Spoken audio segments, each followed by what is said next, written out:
남편에게 복종하라. 이는 주 안에서 마땅하니라.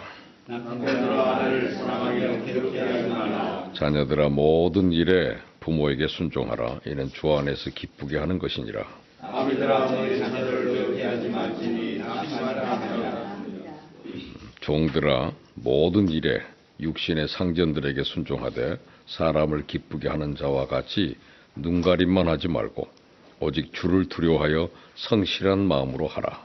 무슨 일을 하든지 마음을 다하여 주께 하고 사람에게 하지 말라. 다같이 이는 기업의 상을 주께 받을 줄 아나니 너희는 주 그리스도를 섬기느니라. 아멘. 오늘은 제목이 행복한 가정입니다. 아침에 가정 찬송을 부르다 보니까 좀 어렵죠. 행복한 가정 쉬운 게 아닙니다. 우리가 잘 아는 곡은 그 사철의 봄바람이 대히트곡이죠.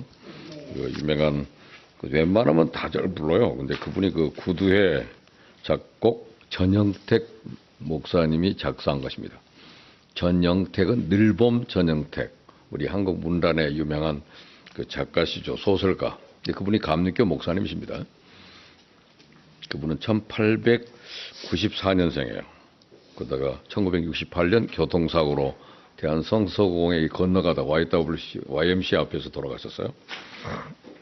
그리고 그 옆에 구두회 그분은 살아계십니다. 1921년생. 그러니까 지금 현재 93세. 그죠? 숙대 교수 은퇴하셨고요. 그분이 그 구두회 장로님으로 지금 두 분 다 남산감리교회 출신들입니다. 남산감리교회 가면은 100살 된 분들도 계시고요. 연세들이 전부 장수하시려면 다 그리로 가셔야 될 것 같아요. 전부 다 90대입니다. 90대. 그러니까 어른들이 너무 많아가지고 젊은 목사님이 와도 제 또래 가면 그게 애입니다. 거기 가면. 그 다 어른들만 계시고 이번에도 CEO 한 분이 100세 예배 드리시는데 100세수 하셔가지고 근데 와서도 자기 소감도 말씀하시고 다 생생해요. 기업인들이신데 대단한 분입니다. 되게 이북에서 오신 분들도 되게 굉장히 건강해요. 구두 장로님한테 한 가지 실책이 그 찬불가를 한번 작곡한 적이 있습니다. 그것이 흠결이 돼가지고 이번에 안대희 씨도 그만두잖아요. 그래서 자꾸 부르다가 그 생각나면 그 559장 잘 안 부릅니다. 그래서 지금 저는 558장 부른 거예요. 558장. 이 찬송가가 특색이 있는 곡이고 보시면 누가 작곡했습니까? 작사는 문익환. 그리고 작곡이 누굽니까? 곽상수 박사는 연세대학교의 음악대학장으로서 연대를 오늘날의 수준의 세계적인 음악대학으로 만든 장본인입니다. 그것도 딸이 다 그 음악대 교수인데요. 그분들이 이번에 그 학교에다가 오르간 사교에서 2억 원을 도네이션 했습니다. 그 아버지를 기리며 작년에 90세로 돌아가신 아버지를 기리면서 자기들이 그 아버지를 생각하면서 드렸다 그럽니다. 굉장히 훌륭한 가문입니다. 곽상수 이름을 좀 알면서 보면 야 이분들이 이런 찬송가를 만들었구나 생각이 다르죠. 문익환 아시잖아요. 누구로 알고 계십니까? 문성근이 아버지로 알고 있습니다. 요새는 그 아들이 연예인이 되다 보면 자꾸 알려지는데 문익환 우리 그 이북에 가셨던 분이고 윤동주 씨하고 다 동기들이죠. 별에는 밤 그 유명한 우리는 그를 기억하잖아요. 윤동주의 동기들입니다. 다 1917년생들이고 다 그분들이 한 시대에 우리 큰 영향을 끼쳤던 분입니다. 박정희 대통령하고도 동갑이고요. 강원영 목사님하고 동갑이고 전부 그 나이 분들입니다. 그러니까 여러분 찬송가 그냥 물음 부지 말고 작사가 누구고 작곡이 알고 그러면 왜 이분들이 이런 찬송가가 우리에게 영향력 있는 가정 찬송이 됐고 오늘 이제 처음 소개된 곡입니다만은 자주 불러서 행복한 가정을 만들어가는 거죠. 여러분 익숙한 곡을 불렀는데 그분의 한 가지 흠결이 전에 찬불가를 작곡했다는 얘기가 나와가지고 그것 때문에 가끔 부르려다가 깊이 되는 곡이 됩니다. 우리가 매사에 어떤 일을 할 때도 죽게 하듯 하고 3장 23절이 골로새서의 명언이잖아요. 3장 23절 보세요. 무슨 일을 하든지 마음을 다하여 죽게 하듯 하고 사람에게 하듯 하지 말라. 그것이 모든 기업가의 마음속에 새겨져 있다면 건강한 크리스찬 경영자가 될 것입니다. 그래서 무슨 일을 하든지 함부로 행동하면 안 돼요. 아무리 거기에 많은 돈을 준다 할지라도 찬불가를 잡고 가면 안 되죠. 크리스천 교회 장로가. 음악이니까 뭐 다 할 수 있다고 하지만 그러나 문득 그것이 찬송가를 잡고 간 사람이 되다 보면 굉장히 가치가 달라집니다. 조심해야 되고 죄짐 맡은 우리 구주 찬송가를 잡고 간 분이 자살을 했어요. 그래가지고 항상 그것 때문에 흠결이 됩니다. 이 찬송 부르려다가 이 사람이 아주 가사를 했다 그러는데 그런 생각이 이 찬송가를 자꾸 안 부르게 만들더라고요. 그러니까 잘 아는 것이 병이라고 그랬는데 대충 넘어가지만 좀 알면서 들어가겠습니다.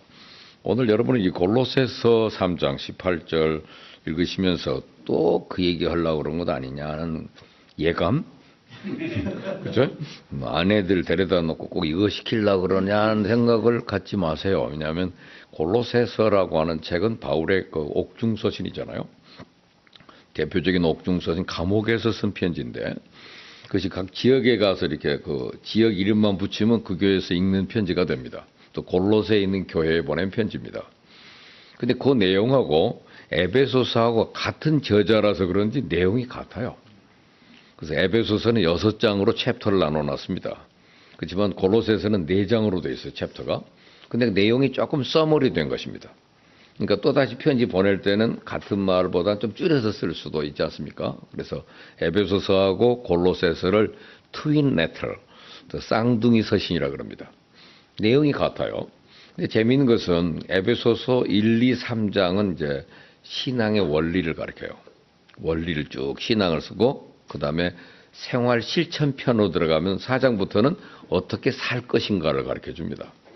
우리가 많은 분들이 어떻게 믿느냐 하는 데는 많이 믿지만 어떻게 사느냐를 잘 몰라요. 그래서 이 에베소서 같은 책들이 그 시편지가 위대한 것은 신앙을 생활화할 수 있도록 했다는 사실이죠. 구체적으로 어떻게 살아라 하는 문제이기 때문에 신앙생활인데 골로새서도 1, 2장은 원리입니다. 뭘 우리가 믿어야 되느냐 그것을 쭉 설명하고 그 다음에 3, 4장이 적용편 어떻게 사느냐예요. 그래야 신앙생활이 되는 것입니다. 그죠? 오늘 많은 사람이 신앙인이면서 생활에 실패한 분들이 많아요. 신앙생활이 양면이 달 조화를 이루어야만 합니다. 그래서 오늘 조화로운 메시지 속에서 좋은 행복한 가정을 꾸릴 수 있는 원리를 여기서 적용시키는 메시지입니다. 진정한 행복한 가정을 만들려면 그죠? 오늘 여러분 본문을 먼저 한번 좀 해설해 드리겠습니다. 그 18절, 19절은 부부 문제를 다룬 것 같죠? 부부에게는 좋은 관계를 맺고 살아야 된다는 사실에 근거하고 있습니다. 주 안에서 마땅하다 그랬죠. 그것은 가정의 질서를 위해서나 이게 중요하기 때문에 그래서 부부 문제 다루고 20절, 21절은 부모와 자식 간의 문제를 다뤘습니다. 그리고 22절에는 종들아 그러면서 지나친 얘기를 보니까 노사 관계를 다룬 것 같습니다. 그렇죠? 그래서 우리들이 알고 있는 동양인들, 특히 우리 대한민국 사람들의 뿌리 박힌 유교 사상에 의하면 맹자의 상강오륜을 들 수 있습니다. 아주 중요한 삶의 원칙이잖아요. 삼강은 군신과의 관계입니다. 그 다음에 부자관계, 부부관계입니다. 그래서 군이 신강, 부이 자강, 부이 부강 이것이 3강입니다. 그것은 인간에게는 이런 3가지 기강이 있어야 한다. 근데 이 성경의 사도 바울은 이것을 순서를 조금 바꿔서 부부 문제를 먼저 다루고 그 다음에 부자관계, 노사관계로 발전시켰다는 사실입니다. 그 다음에 똑같은 순서인데 이것을 이 인간관계에는 이 3가지 관계가 잘 되어야 한다 하는 사실을 가리킨 겁니다. 그래서 에베소서에서는 크리스찬들이 이룰 만한 새로운 소사이어티, 새로운 사회는 이렇게 살아야 한다는 것을 가르쳐 주기 때문에 그래서 제일 처음에 18, 19절은 부부 윤리를 다루는 거예요. 그래서 처음부터 이 18절 맨날 복종하라니 뭐 맨소리 요새는 그 복종하는 분이 누가 있습니까? 복종은 다른 말에 의하면 존경입니다. 존중의 개념이에요. 그러니까 그것을 잘 하도록 부부 관계를 다루고 그래서 이 순서가 그렇게 되어 있어요. 자, 18절을 한번 보시죠. 아내들아 남편에게 이게 아내들아라고 하는 말은 여기 와이브스라고 복수로 나왔습니다. 영어에는. 근데 원래 와이프라는 게 그렇잖아요. 인생은 영어로 라이프인데 와이프는 또 앞으로 와이프라 그랬을까 그러잖아요. 거기 아내가 if란 말이 들어있잖아요. 만일 잘하면 그런 뜻이에요. 그러니까 이 와이프한테 잘하면 좋은 우리의 친구가 되지만 잘못 건드리면 나이프가 된다고 그러잖아요. 잘못은 칼됩니다. 그러니까 이 와이프가 위험 요소가 있는 거죠. 거기에는 여성과 아내를 같이 포함한 일입니다. 여러분 아내라고 하는 말은 안에 있는 태양이라고 그러잖아요. 안해. 그래서 안해랍니다. 내 마음 안에 있는 태양과 같은 존재라는 것이죠. 그러면서 남편에게 그 남편의 보호를 받으라는 뜻입니다. 사실은 남편에게 보호를 받고 그리고 가정의 질서를 위해서 당신이 순종해 주는 게 좋다 그 말이죠. 레이디 포러스트입니다. 먼저 여성에게 그렇게 권면을 한 것입니다. 그러면서 이는 뭐라고 그랬습니까? 이는 주 안에서 마땅하다. 마땅하단 말이 NIV 성경 번역이 재밌게 돼 있어요. fitting. 말 맞춰놓은 거. 딱 맞다. 딱 맞대. 여러분 이게 재미있는 겁니다. 아내가 남편에게 복종하는 것을 보고 자란 자녀들은 자기 가정을 참 건강하게 잘 경영합니다. 근데 어머니가 워낙 강해가지고 아버지가 아무 힘이 없는 집에서 자란 아이들이 뒤죽박죽 돼요. 그래서 이것이 마땅하다고 말한 것입니다. 그래서 항상 가정의 질서상 질서를 유지할 때 똑같은 힘을 갖고 있지만 아내가 남편에게 약간 복종해 주는 듯 하고 아내의 설득으로 아이들이 아버지를 좀 지지해 주는 쪽으로 이렇게 지방선거를 치르신다면 그것이 건강한 가정이라고 합니다. 그게 가정이 약간 남자 쪽으로 조금 약간 기울어진 듯한 집이 건강하대요. 근데 이쪽 평양, 여성 평양이 강한다든지 남자 나이 필요 없는 존재가 되면 그 집안이 무너져 버려요. 그래서 어진 여인은 가정을 세운다 그러잖아요. 제가 얼마 전에 그 Building Healthy Family라는 BHF 운동을 전개한 적이 있어요. 건강한 가정 세우기. 가정을 잘 세워야 됩니다. 건강 어진 여인은 가정을 세우지만 미련한 여자는 가정을 허느니라 그래서요. 가정을 헐어버리면 여러분 가정이 해체된 상황이 얼마나 불안합니까? 그래서 그 얘기고요. 그 다음에 그 남편들한테 어떻게 하라고 그랬습니까? 아내를 love, 사랑하라. 그런데 이 사랑한다는 말이 좋아하고 아내가 하는 모든 일이 잘 되기를 바라는 마음이죠. 그죠? 아내가 탁 치면 제대로 들어가 홀인원 하기를 바라는 잘 되기를 바라는 마음을 가져라. 이게 사랑한다는 의미예요. 그러면서 또 하나 추가적 옵션이 뭡니까? 괴롭게 하지 마라. 괴롭게 하지 마라. 남편들이 아내들을 괴롭히던 시대였습니다. 그 시대가. 폭력과 무관심에 희생당하던 여자들이 살던 시대가 2000년 전입니다.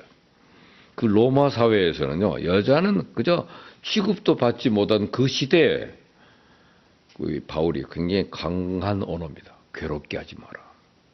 거기는 화나게 하지 말고 또 비탄에 잠기게 하지 마라. 내가 몰라 이 집 와서 시집 왔는 거. 내가 왜 저런 인간을 만났는 거. 이런 생각을 갖지 않게 하라는 거예요. 그러니까 비탄에 잠기게 하지 마라. 그걸 중단하라. 스탑. 절대 그렇게 하지 마라. 그 말입니다.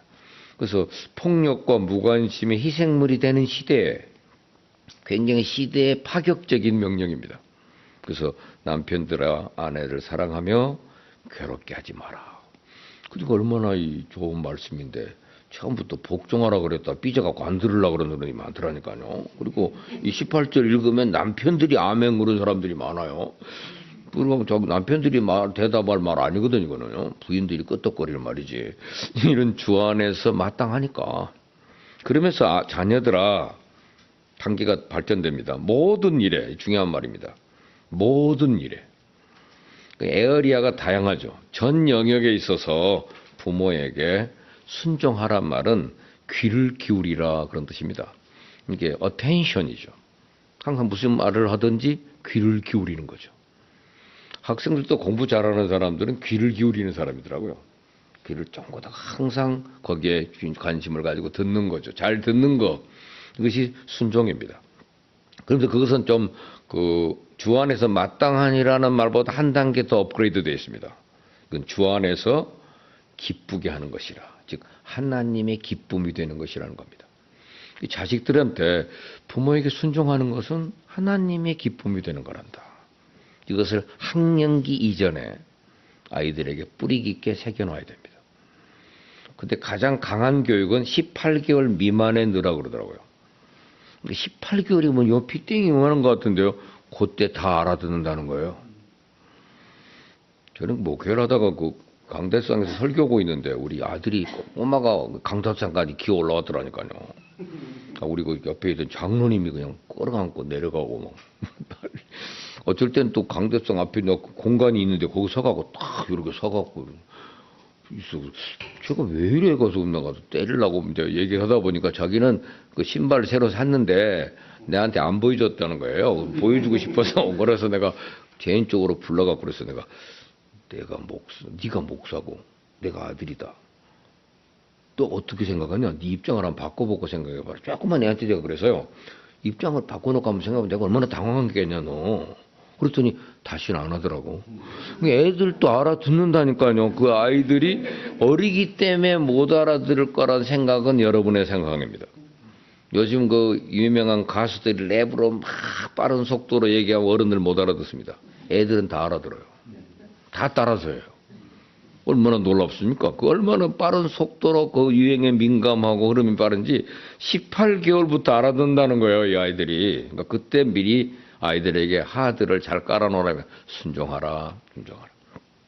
저희들은 어린 아이 때부터 애들한테 무슨 말을 순종. 그러니까 애들이 순종을 하는 거 지금까지 거기서도 마땅히 행할 일을 아이에게 가르치라. 그러면 늙어도 그것을 떠나지 않는다는 잠언 22장 6절의 말씀대로 애들이 정말 말 잘 들어요.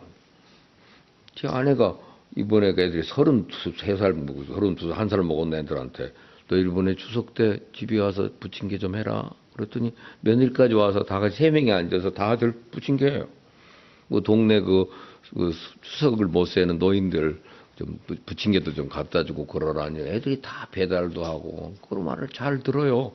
왜? 어렸을 때 순종을 가르쳐 놓는 것이 최고의 교육이지 진짜 부모가 가르치는 게 사교육 아닙니까? 공교육에다 자꾸 맡기지 마세요. 사교육이 중요한 거예요. 교회 교육은 사교육입니다. 그래서 진짜 교육은 사교육을 통해서 아이들이 자라는 거거든요. 때문에 아이들에게 순종을 가르쳐주면 그리고 자기도 자기 부모에게 항상 순종하는 모범을 보여줘야 되겠죠. 그렇잖아요? 이 중요한 일입니다. 그래서 그 순종하라. 이건 주 안에서 기쁘게 하는 거다. 그 다음에 아비들한테 뭐라고 그랬습니까? 아비들아, 권력을 남용하지 말라는 거죠. 너희 자녀를 노엽게 하지 마라. 여기 엠비터라고 하는 말은 지나친 기대를 거는 겁니다. 또 일방적으로 강요하는 겁니다. 그 아이의 재능이나 취미를 무시하고 너는 꼭 이걸 해야 돼? 이렇게 말하는 것을 엠비터, 이 노엽게 하는 것입니다. 그래서 그 아이가 가지고 있는 은사를 발견해 가지고 그걸 하도록 격려해 주는 것이 아버지의 일이에요. 전 일본에 가서 그 고베 신학교라는 학교 가서 한번 강의를 한 적이 있는데 거기 고베 신학교 교장 선생님 만나 가지고 그 아침 식사를 대접받았습니다. 일본에 가서 그 아침을 식사 대접받는다는 건 파격적인 데오라 그러더라고요. 그 학장 댁에 가서 그 사모님이 그 옥상이 사려다 준 건데 한 케이크 정도죠. 아침에 커피 한 잔 먹지만은 상당히 그 정중한 대우를 받았어요. 근데 그분과 이게 대화하다가 큰아드님은 뭐 하냐고 이제 자연스럽게 가족에 관한 문제인데 교회를 아직 안 다니더만요. 근데 지금 자기가 열심히 전도 중에 있다고 그러더라고요. 근데 그 아드님은 뭘 하시냐, 직업도 궁금하지 않더니 헤어드레서라고 그래요. 머리. 헤어 디자인을 하는데 걔가 그런데 소질이 있대요. 그러니까 자기는 그걸 하고 있기 때문에 즐겁게 했는데 얘를 교회로 나오게 해야 될 텐데 아직 자기가 그 못 미쳐서 기도 중에 있다고 그러더라고요. 그 솔직하게 말씀한다는 일이 참 고맙고 또 자녀들이 자기가 가지고 있는 은사를 헛되게 하지 않도록 그를 잘 격려하고 있다는 사실에서 참 배울 만한 얘기다 하는 걸 배웠습니다. 자녀들에게 그 목사님 아들은 다 목사 될 줄 알았어요. 그렇지 않더라고요, 본인이. 좋아하는, 요새 같은 남자들이 흔한 직업 아니잖아요. 헤어 디자인을 걔가 좋아한대요. 그래서 헤어 아티스트가 되고 싶어 한대. 그것을 지원하고 있고, 그 부인도 전혀 반대하지 않더라고요. 같이 즐겁게 얘기하고, 그 일에 대해서 아이들이 교회를 아직 안 나가고 있는 것 때문에만 우리한테 좀 미안해하는 얼굴이지, 전혀 그러지 않더라고요. 그래서 우리가 자녀를 노엽게 하지 마라. 그리고 낙심할까 하노라. 그 간단한 멘트지만 매우 중요한 메시지라고 생각합니다. 그래서 우리가 자녀들의 재능, 취미를 무시하지 말고 아버지라고 하는 권력을 가지고 무조건 남용하는 것이 노엽게 하는 거라는 겁니다. 내가 돈 안 대줘? 끝나는 데 나하고 의절하자. 이렇게 말하는 게 못된 아버지죠. 그렇게 하지 마라. 그러니까 상당히 중요한 윤리를 우리 가르쳐 줍니다. 그 다음에 종들아, 직장 선교의 가장 중요한 원칙을 제시하고 있는 것 같습니다. 육신의 상전들에게 순종하되 뭐 하지 말라는 거야? 사람을 기쁘게 하는 자와 같이 눈가림만 하지 마라. 눈가림만 하지 말라고 그러잖아요.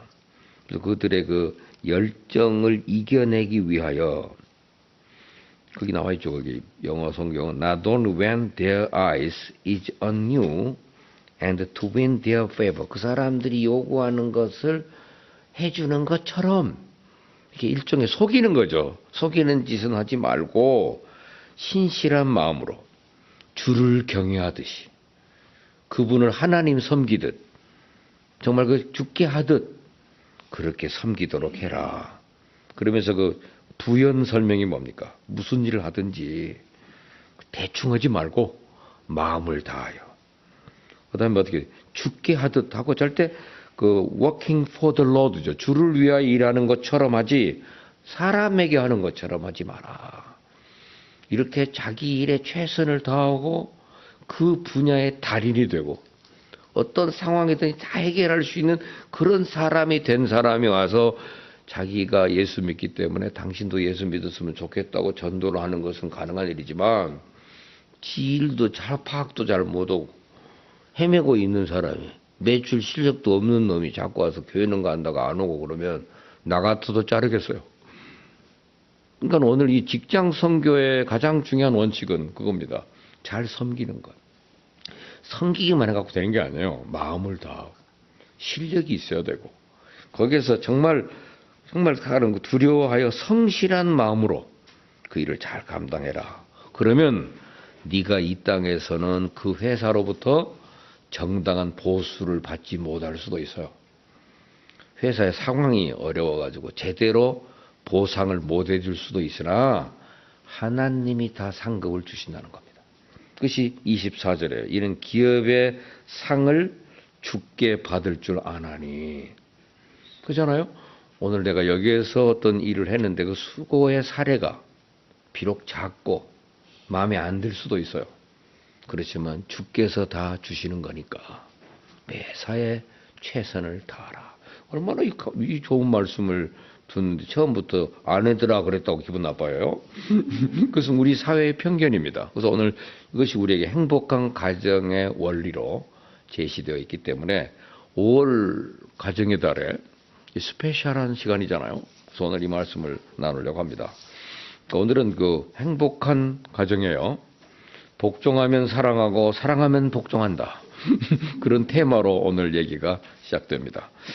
이 괴테라고 하는 분이 왕이나 백성이나 가정에서 행복을 찾는 자가 가장 행복한 사람이다 그랬습니다. 톨스토이는 가정에서 행복을 얻을 수 없다면 어디서도 행복을 얻을 수가 없다. 철학자 무어는 사람은 그가 필요로 하는 것을 찾으려고 온 세상을 여행하다가 결국 집으로 돌아와 그것을 찾는다 그랬습니다. 가정의 중요성은 아무리 강조해도 지나치지 않습니다. 가정을 대신할 만한 곳은 아무 데도 없습니다. 가정이야말로 지상에 있는 유일한 천국이라고 해도 지나친 말이 아닙니다. 그런데 사람들이 가정의 중요성은 알면서 가정을 천국으로 가꾸기 위한 꼭 필요한 행복의 가정은 요소를 갖추지 못하고 있다는 거죠. 행복할 수 있는 요소들을 가져야 됩니다. 행복의 요소. 그래서 가정의 주인공이 되는데 행복의 요소를 모른 채 가정을 경영하니까 가정이 잘못되고 있는 거죠. 하나님께서는 우리의 가정을 세우시고 행복한 낙원을 이루기 위해서 꼭 있어야 될 것을 이미 가르쳐 주셨습니다. 그래서 오늘 이 말씀을 잘 들어야 돼요. 행복한 가정을 만들려면 making happy family 또는 happy home입니다. 어떤 사람이 한 호텔에 묵게 됐는데 푹 쉴 생각으로 최고급 호텔의 가장 경치가 좋은 방을 예약했습니다. 전망 좋은 방, 체크인하고 예약된 방에 짐을 풀고 있었어요. 그때 지배인이 찾아와서 저희 호텔을 찾아줘서 감사드립니다. 집에서처럼 편히 쉬시기 바랍니다. 그랬더니 인사를 받은 손님이 갑자기 풀던 짐을 다시 싸더라 그래요. 그리고 퇴실하는 겁니다. 지배인이 놀랐어요. 무슨 문제라도. 그랬더니 아니 집이 골치가 아파서 집을 피해 나왔는데 집에서처럼 쉬라니. 오늘날 많은 사람들에게 집은 쉬고 싶은 것이 아니라 피하고 싶은 곳이 되고 있습니다. 행복한 가정을 꿈꾸며 결혼하여 가정을 이루었는데 저는 이제 가정에서 행복을 찾아보기가 힘듭니다. 얼마 전에 서울 외곽에 그 자연 레스토랑 우리가 뭐 김정일 회장님도 가보셨죠? 한번 흑과나무라는 그 레스토랑 요새 캠핑하는 사람들이 거기 많이 들어와요. 주말 캠핑들을 하갖고 많이 있는데 요새 멀쩡한 젊은이들이 집 두고 거기에서 잔다네요.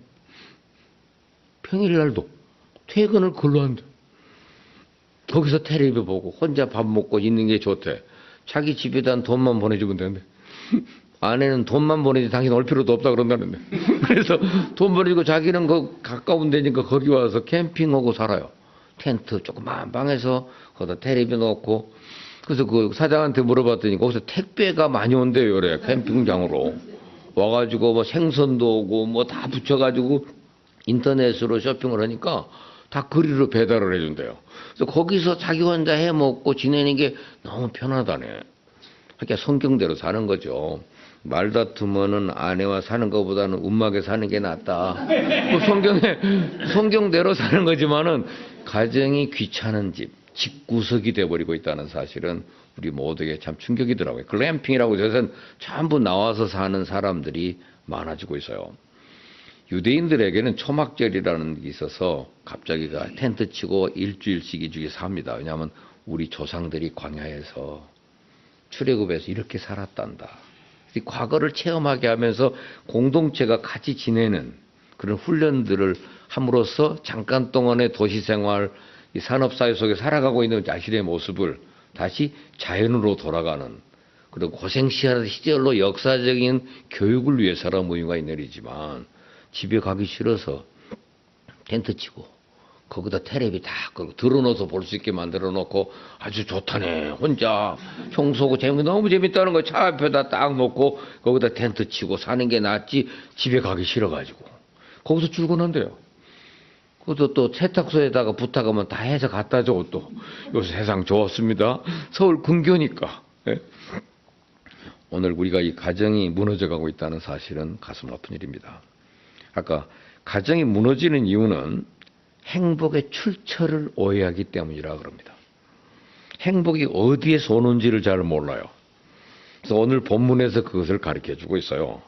오늘 본문은 그리스도인이 행복한 가정을 이루려면 어떻게 해야 되느냐, 어떻게 해야 되느냐 문제에 대한 구체적인 대답이에요. 하나는 부부가 해야 할 일, 아내는 남편에게 복종하고 남편은 아내를 사랑하며 괴롭게 하지 말라. 뭐 어렵지도 않아요. 또 부모와 자식들이 해야 될 일은 자녀들은 부모에게 순종해야 하고 부모는 자녀들을 노엽게 하지 말아야 한다는 거.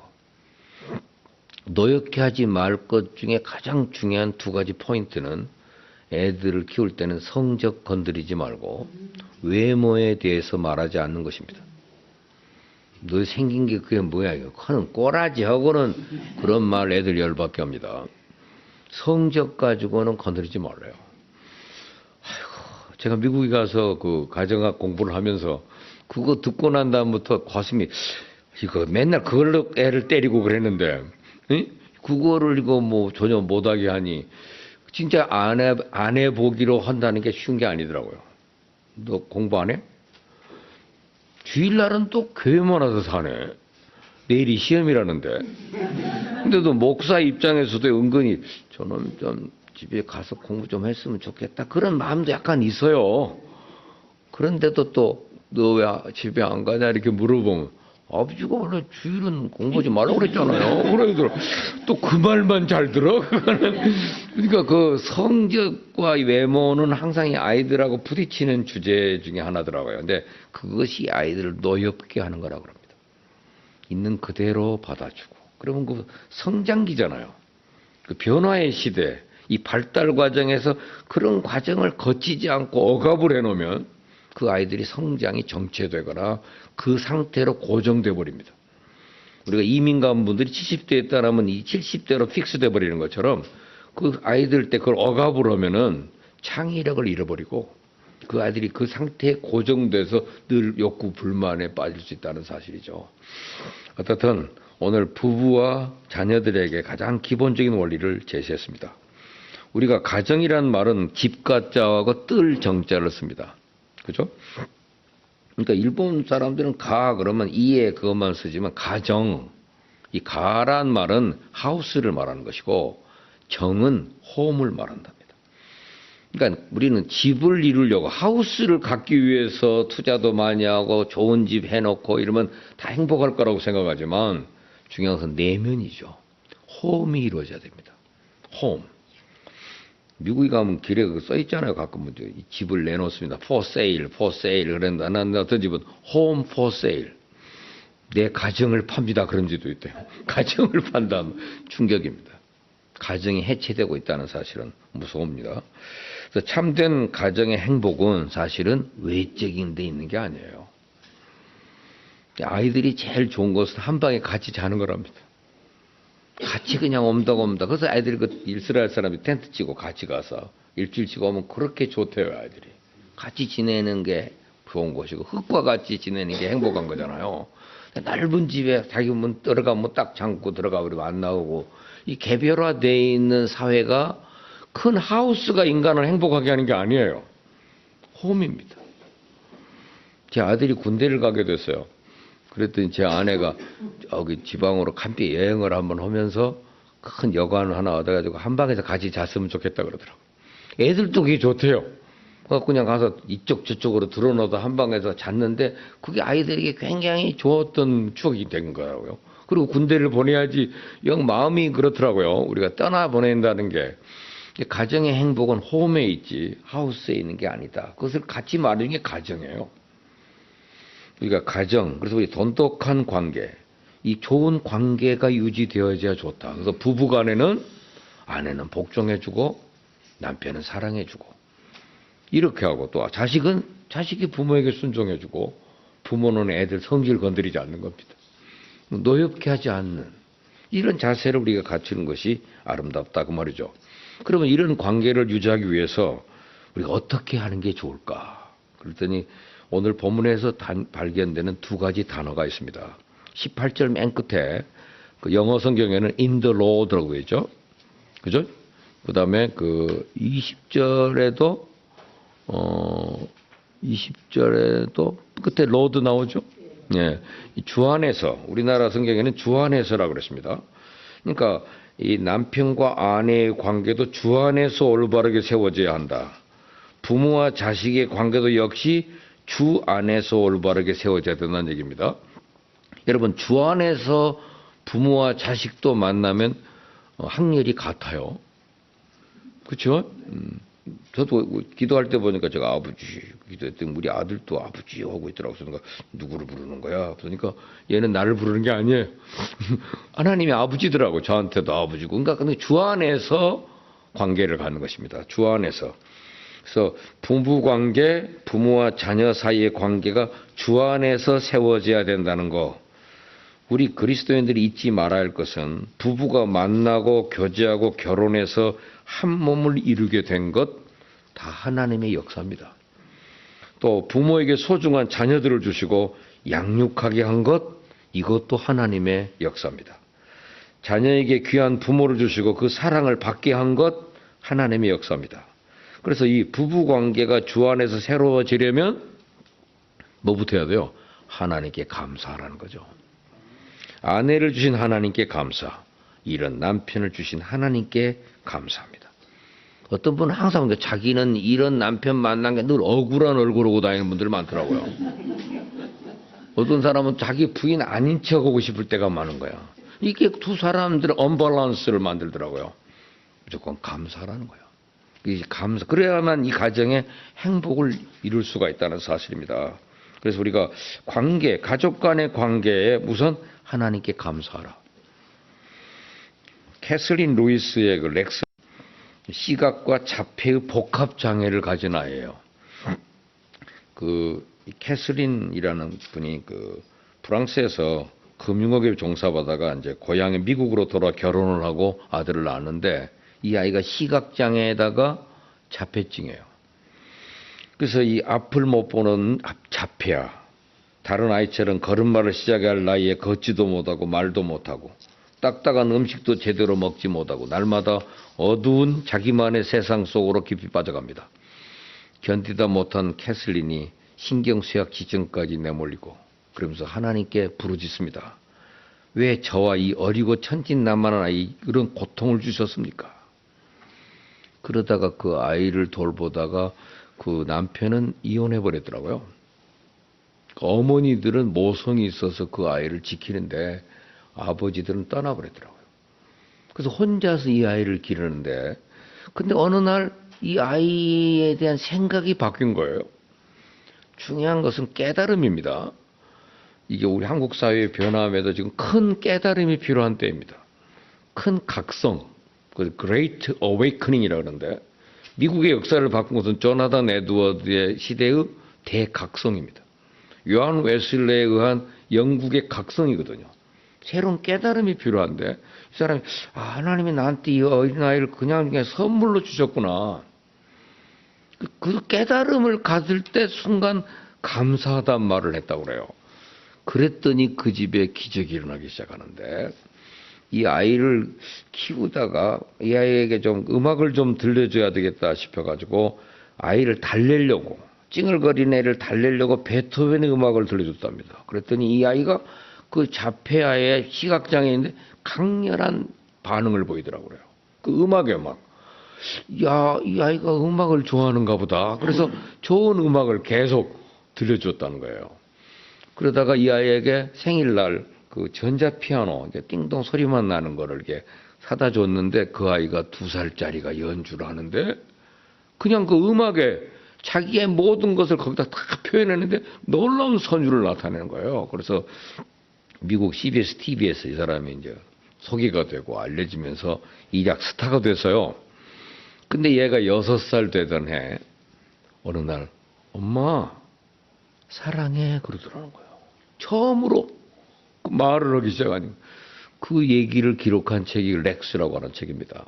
거기 보니까 그 남편이 그를 떠나버렸던 상황에서 지키고 살아온 아이인데 이 시각 장애인들 그리고 자폐 아이들에게 희망을 주는 메시지가 그 아이가 가지고 있는 재능이 있다는 거예요. 그 재능이 자극받고 난 다음부터 이 아이가 굉장히 아름다운 사람으로 되는데 그 조건은 우선 감사했더니예요. 여러분 모든 관계에 감사하라. 이 남편이 있으면 감사하고 우리 지금 동료 목사들하고 각 기획에다가 애들 키우는 문제를 가끔 논의합니다. 너는 늦게 들어와서 속상해 죽겠구나. 패도 안 되고 뭐 별 얘기들 다 하니까 제 친구 하나 그러더라고요. 저녁에 들어와만 줘도 난 감사해 그러더라고요. 그러니까 더 이상 할 얘기가 없더라니까요. 밤에 와서 이렇게 더듬어 보면 있기만 해도 감사하대. 또 집이라고 와줬구나. 그 마음으로 살았다고 그러더라고요. 그 사람하고 얘기하려면 갑자기 할 말이 없어요. 우리 너무 치시한 거 가지고 따지고 그랬던 것 같은 생각이 드니까 모든 관계에 감사하라 말이에요. 이 감사는 역사를 바꿉니다. 그래서 이 관계가 좋아질 수 있는 길은 감사잖아요. 비록 지금 남편이 문제가 있어도 아내가 마음 들지 않아도 하나님께 감사하라잖아요. 명령어입니다. 그럼 남편이 변화될 것이고 아내가 달라지게 될 거라 이 말이죠. 비록 지금은 부모님이 원망스러워도 자녀들이 속을 썩여도 하나님께 감사. 그럼 부모님이 달라질 거고 자녀들이 변하게 될 겁니다. 거기에 가정에 행복이 있다는 거죠. 가정의 불행은 가족들 때문에 컴플레인 하는 데 있는 거예요. 왜 이런 남편을 만났는가? 왜 이런 아내와 살아야 되는가? 왜 이런 부모 밑에 태어났는가? 왜 우리 아이들이 이 모양인가? 이런 불평과 원망이 불행을 가져옵니다. 그래서 부부 관계나 부모와 자식과의 관계가 원만하지 못하면 직장 생활도 잘 못합니다. 그래서 직장 문제는 맨 마지막에 다뤘던 것 같습니다. 그죠? 그러니까 먼저 기본적인 단위는 부부, 부모와 자식과의 관계가 좋아야 돼요. 좋은 관계, 어디 자녀들하고 좋습니까? 좋은 관계가 됩니다. 두 번째 요소는 서로 존중하라는 것입니다. 오늘 본문의 내용은 결국은 복종하라, 뭐 사랑하라 그 말은 사랑하며 괴롭게 하지 말란 말은 서로 존중하라. 상호 존중입니다. 자녀들에게는 모든 일에 부모에게 순종하라. 아비들은 자녀를 노엽게 하지 말라. 그것도 뭐예요? 자녀들을 존중하라. 부모를 존중하라. 그겁니다. 서로 존중입니다. 아내가 남편을 존중해야 복종이 가능합니다. 아내가 남편을 우습게 보는데 어찌 복종할 수 있을까? 제 CBMC 회장하다 이제 세상을 떠나셨습니다만은 그분이 혼자 젊었을 때 너무 거칠게 살던 분이고 골프에 미쳐 있고 자기 삶에 미쳐 있어요. 집안을 돌보질 않았어요. 교회도 가면 건성건성이고 항상 그 야당 틈에 껴가지고 교회 요구하는 데 앞장서고 그런데 어영부영 하는데 어느 날 교회에서 발행한 그 회지가 나왔는데 그 회지에 그 무슨 설문서 작성하는 내용들이 거기 보도가 됐는데 이 세상에서 제일 존경하는 사람이 누군가 하는 설문에 자기 아내의 이름이 있더래요. 그래서 자기 아내가 이렇게 보니까 자기가 가장 존경하는 사람은 남편이라고 써 있더래요. 말도 안 되는 소리를 썼더라는 거예요. 근데 그 말이 아무것도 아닌 것 같아도 굉장히 자기 마음에 그 파문을 준 거예요. 자기가 아내한테 이게 못되게 울고 힘들게 했는데 아내가 나를 존경하고 있다는 말이 괜히 눈물이 나더래요. 그랬더니 다시 그 교회 다시 장로 됐습니다. 수석 장로에 아주 그 수표도 1등이더라고 보니까. 근데 62살에 돌아가서요. 일찍 돌아가니 그 아내는 지금도 그 교회에서 장로 레벨에 올라갔더만요. 장로로 이름이 제일 먼저 거명되는 사람이에요. 권사님이신데 그분의 그 특징, 시아버지 90살 먹은 분들 같이 모시고 살더만요. 근데 그분이 자기 남편을 존경했다는 거예요. 그 말 한마디가 교회 안 다니던 남편이 교회를 돌아오고 인생을 바꾸게 되는 거예요.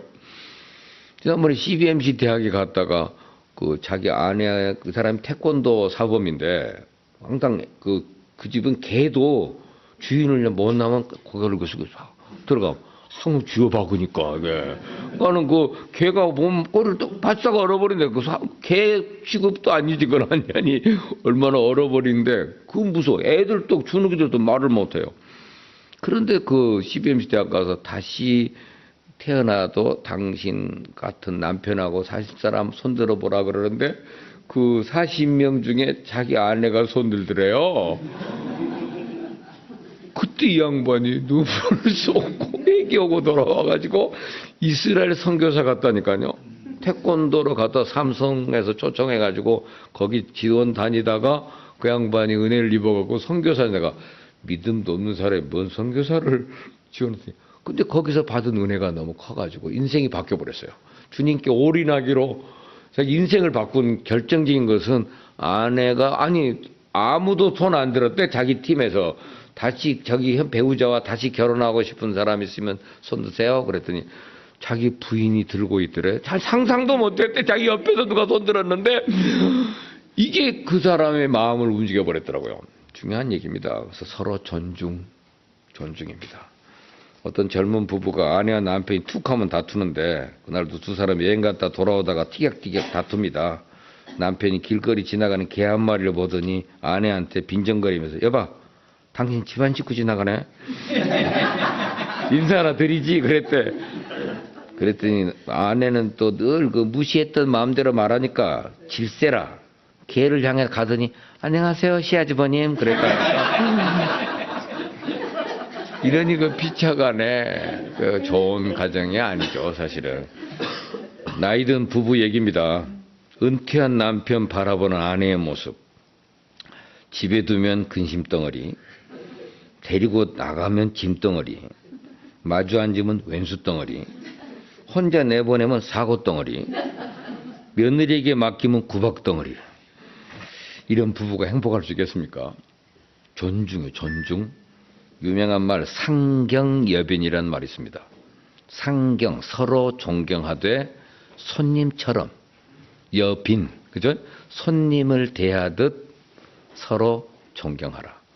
부부간에도 서로 손님처럼 깍듯하게 예의를 지켜주고 존중하는 것이 좋겠습니다. 존중이 필요하더라고요.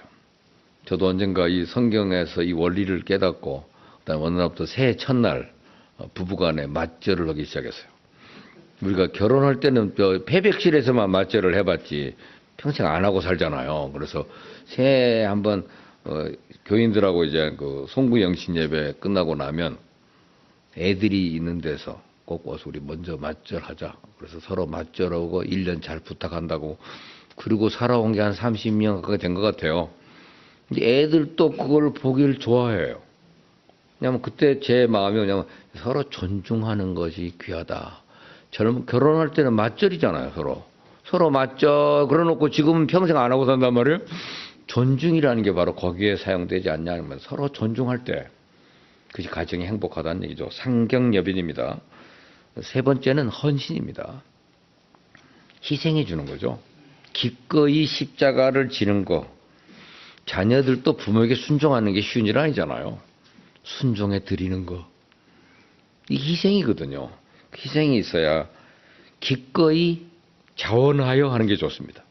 시켜서 하는 것보다는 자원해서 내가 희생하지. 이런 마음이 상대의 시선으로 나를 보는 거지 내 시선으로 그 사람 보면 안 되거든요.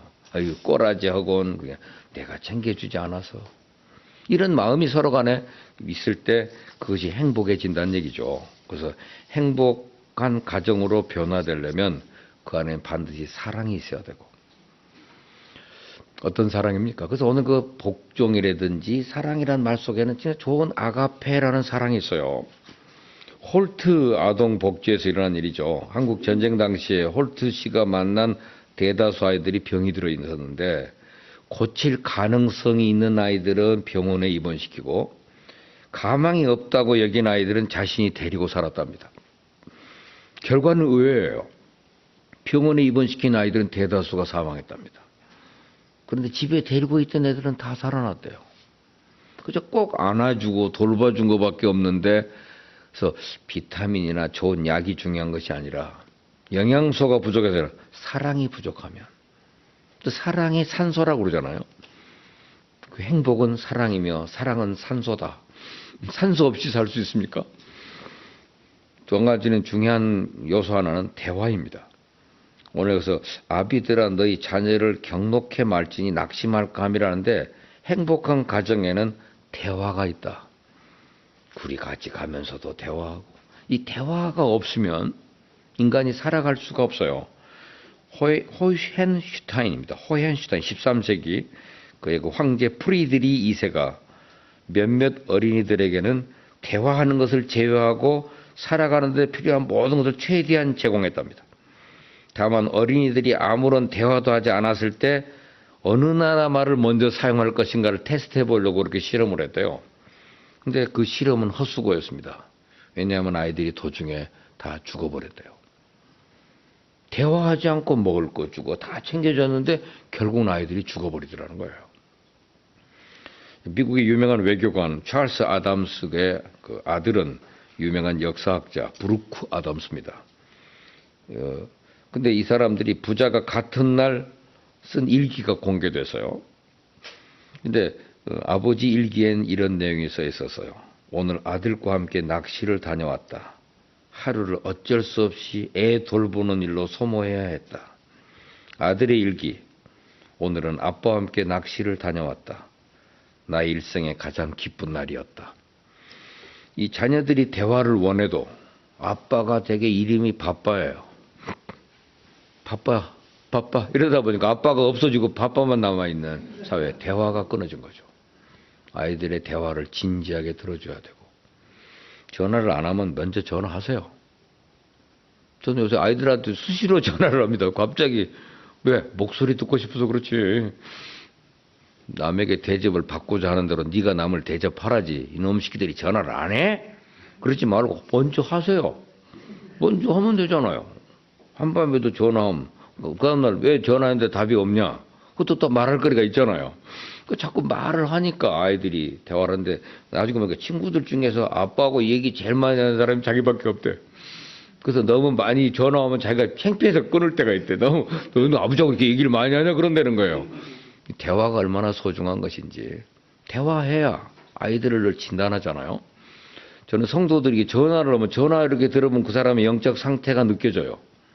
목소리, 음색, 황황들이 느낌이 오잖아요. 자녀들하고도 늘 끊임없는 대화가 얼마나 소중한 것인지.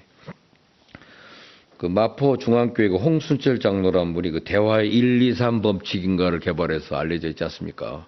1부는 내가 얘기하고 2부는 그 사람 말 들어주고 3부는 맞장구 쳐주고 그것이 진정한 대화라고 그러잖아요. 우리가 자녀들을 언제 경로하고 낙심하게 만들까? 이 부모로부터 사랑받지 못하고 있다고 느끼고 인정받지 못할 때가 아이들이 가장 화가 난답니다. 그래서 그걸 인정해 주는 거. 대화가 단절된 것, 대화가 막혀 있으니까 서로 오해하고 있는 것. 어느 집 그 며느리가 유명한 대학 교수 며느리입니다. 그 집에 자기가 대학 교수면서 그 자기 며느리 조교를 며느리로 삼았어요. 그러니까 남들이 보면 굉장히 출세한 집에 잘 들어가는데 그 아버지는 꼭 집에서 식사하신다 그러더라고요. 언제나 세 끼를 다 삼식이죠. 그런데 그 며느리가 밥을 차려주는데 밥을 먹을 때 며느리가 16번 일어난다고 그러더라고요. 물? 이게 없니? 그럼 그거 밥 먹을 때 제대로 밥을 먹어본 적이 없다는 거죠. 그런 사람 우리가 뭐라고 부릅니까? 나쁜 놈이라 그럽니다. 나만 생각하는 사람이 나쁜 놈이거든요. 그래서 짜장면을 그 집에서는 무슨 김장하는 날 먹는다고 그러더라고. 외식도 안 했는데. 그래서 짜장면을 그 부잣집에요. 큰 저택에 살아요. 그 대통령상을 받은 분이 이분 국전 작가고. 근데 거기 뭐 큰 조각들이 그냥 집안에 막 많이 있어요. 짜장면은 그 1년에 딱 한 번, 응? 김장하는 날 짜장면 먹어본다네. 세상에. 제가 결혼을 한 이제 며느리를 두다 보니까 이제 1년에 한 번인가 두 번인가 밥을 초대해서요. 가서 이제 밥을 먹어보니까 뭔 맛인지를 모르겠더라고요. 늘 먹어보던 맛과 너무 다르더라고요. 맛있냐 어디가 들어보고 싶어서 쳐다보는 것 같은데 저는 좀 새로운 맛이다고 그랬죠. 그러면서 제가 이제 집에 초대되면 갈 게 아니라 밖에서 밥 먹어야 되겠다. 그래서 요새는 꼭 식당에서 같이 먹습니다. 같이. 그러면 돌려가면서 한 번씩 냅니다. 내는데 그래야 앉아서 시컷 대화도 하고 시간을 보내고 물 그럼 갖다 주잖아요. 다. 이 사람들이 자리를 피할 것 없이 갖다 주는 거 먹고 가는 자리가 좋고 여성들은 남이 해준 밥 먹을 때가 제일 행복하지 않겠어요? 같이 대화하고 싶은데 저는 이제 교인들하고 이제 신방을 갔다가 이제 식당을 갔다가 보면 여성들하고 같이 가게 되니까 저희들은 남자들은 밥 금방 먹습니다. 10분이면 상황 끝이잖아요. 그러면 저희들이 먼저 갑니다. 여자들은 거기서부터 시작되는 거거든. 그러니까 자기들도 이렇게 대화할 수 있는 공간이 필요하더라고요. 그건 제가 일본에 가서 배웠습니다. 오키나와에 갔더니 이제 목사님 들어가셔요 그러더라고요. 그럼 우리 이제 상황 끝났으니까 가면 자기들은 거기서 1시간쯤 더 스피킹을 해야 된대요. 그러니까 대화가 필요한 사람들에게는 시간도 두지만 가급적이면 우리들이 대화의 장도 만들고 교회에서도 오래간만에 가족들이 교회에 올 때가 있다는 거예요. 서로 교회에서 만난 사람을 위한 대화의 장소를 마련해 주라고 합니다. 최근에 목회학에서는 가족의 그 재회 기능, 리유니언 시켜주라는 거죠. 지방에 있던 남편이 교회에 올 수도 있고 그래서 그날 만났으니까 따로 둘이 저쪽 어디 가서 둘이 좀 대화할 수 있는 병에 자꾸 성가대로 가라 뭐로 끌어가지 말고 너무 부려먹는 것 같잖아요. 그러니까 대화가 없어지면 안 되니까 어떻든 교회에서 그런 조그만 방들을 마련해서 그들이 와서 레스토랑에도 좀 쉬고 둘만 있을 수 있는 시간적인 여유를 주는 것이 좋다는 거죠. 어떻든 대화가 있는 게 좋고 그 다음에 오늘 본문에서 뭘 가르쳐 줬습니까? 아까? 가정에는 질서가 있어야 한다. 여러분 질서가 없는 가정은 불행한 가정입니다.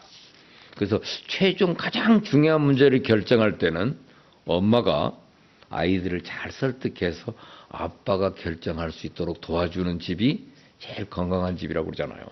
응? 누가 결정권이 있습니까? 있지만 그래도 질서상 그렇게 해주는 게 좋은 거죠. 1954년 영국군 수송선 엠파이어 윈들시호가 지중해 상을 항해할 때 폭발 사고가 있었습니다. 보일러실에서 승조원 4명이 죽고 불이 번지니까 선장은 하산 명령을 내립니다. 그 당시 탑승한 사람이 1515명입니다. 승선한 그 1515명 중에 그 구명 담당관이 군인 가족들인 여성과 아이들 그리고 노인들의 순서로 구명정에 태울 때까지 병사들과 선원들은 명령받은 대로 전혀 요동치 않고 젊은 병사들부터 태워나가고 그 다음에 맨 마지막 그 구명정이 떠나고 나니까 300명이 남았답니다. 300명 병사와 선원이 그대로 남아있어요. 더 이상 방법이 없으니까 구명 담당관이 그들에게 옷을 벗고 물로 뛰어들어가라 그랬답니다. 구명조끼도 다 남주고 없어요 이제. 그런데 단 조건은 구명정 가까이는 가지 마라. 니들 그냥 여기서 허우적대고 있는 거죠. 마지막으로 선장과 구명 담당관이 배를 떠납니다. 뛰어내려갔습니다. 그런데 얼마 후에 화물선 한 척이 지나가다가 그들을 모두 구출해서요. 질서의식과 자제력이 놀라운 일을 가능하게 했다는 사실입니다. 이번에 우리 아까 기도하면서 절규하셨는데 세월호의 충격이 뭡니까? 선원하고 선장이 먼저 탈출했다. 지금 우리 한국 사회의 문제는 질서 부재입니다. 자제력이 없는 사회예요. 너무 경제 성장, 잘 되는 것, 하우스 짓는 일, 홈이 무너지는데 오늘 이 사회의 겉으로 나타난 가치들은 수치로 보면 세계 수출 7대 국가고 국제적으로 이렇게 컸다는 수량으로만 자꾸만 우리 자신이 잘 사는 것 같지만 정말 이 나라가 못된 나라가 된 거예요.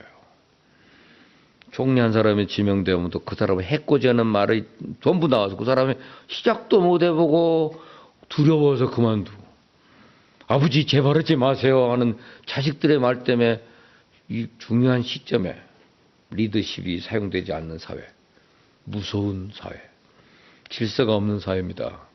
이걸 우리 모두가 깨달아야 됩니다. 질서상 복종해 줘야 됩니다. 국가의 대통령이 오면 여야 할 것 없이 그래도 국가의 지도자에게 예의를 표하는 것이 국민의 도리입니다. 전 태국에 가서 충격을 받는 것은 쿠데타가 일어나도 왕에겐 복종하더라고요. 그들은 화폐를 사용할 때도 임금이 얼굴이 접어지지 않게 접더라고요. 돈을 접을 수밖에 없는 상황일 때는 그 얼굴이 접히지 않게 하는 임금에 대한 존경심이 있는 사회더라고요.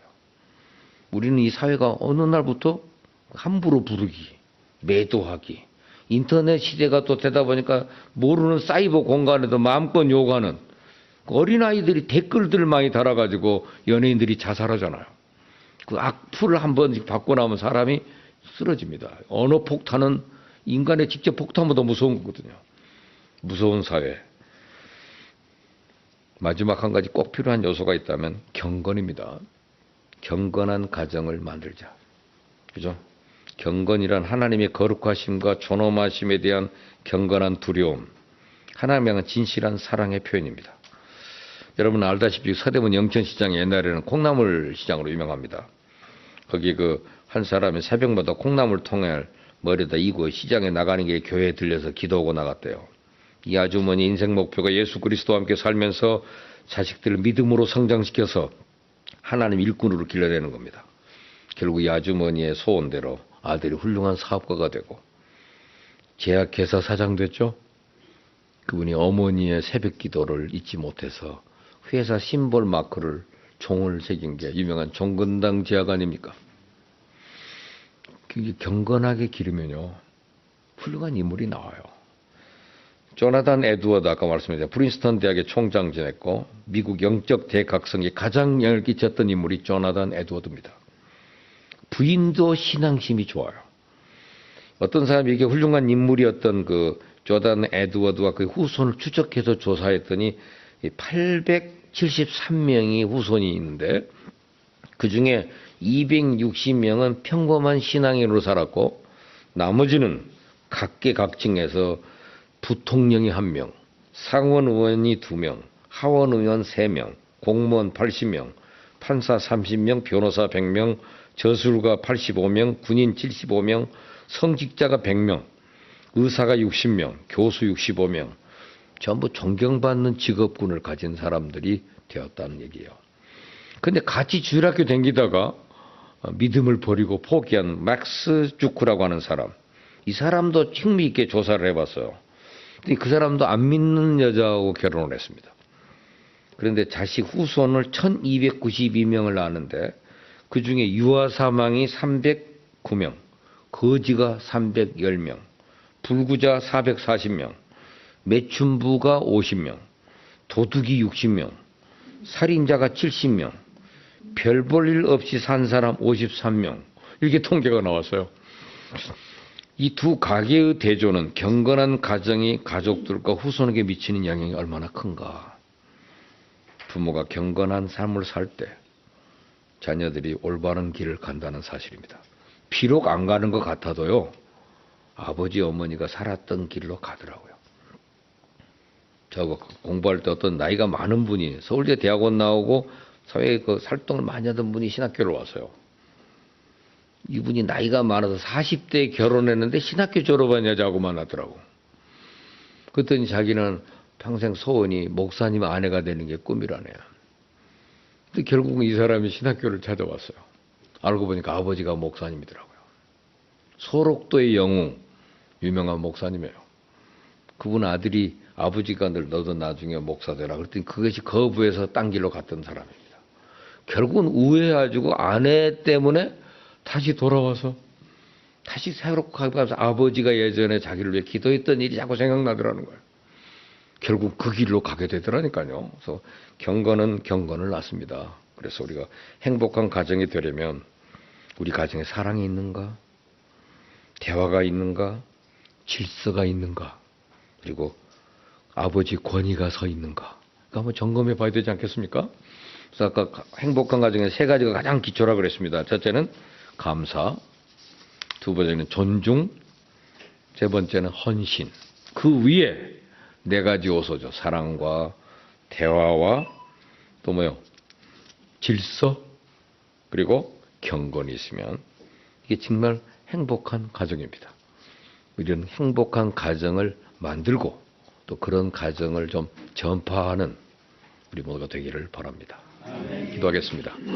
하나님 아버지 감사합니다. 올 가정의 달을 주심을 감사하고 우리나라에 정말 질서가 무너지고 우리 사회가 지금 호흡이 무너져서 사회가 성장은 했지만 빈속과 같고 이러다 전쟁이 한번 나면 이 나라는 그저 없어질 것 같은 절대 위기를 저희들이 당하고 있습니다. 이 말씀 앞에 다시 한번 우리 가정들이 행복한 가정이 되게 하여 주옵소서. 예수님 이름으로 기도합니다. 아멘. 감사합니다. 성령의 교통하심이 여기 모인 주의 백성들과 저들의 가정과 저들의 삶의 현장에 그리고 우리 형제가 위에 이제로부터 영원토록 함께 있을지어다. 아멘.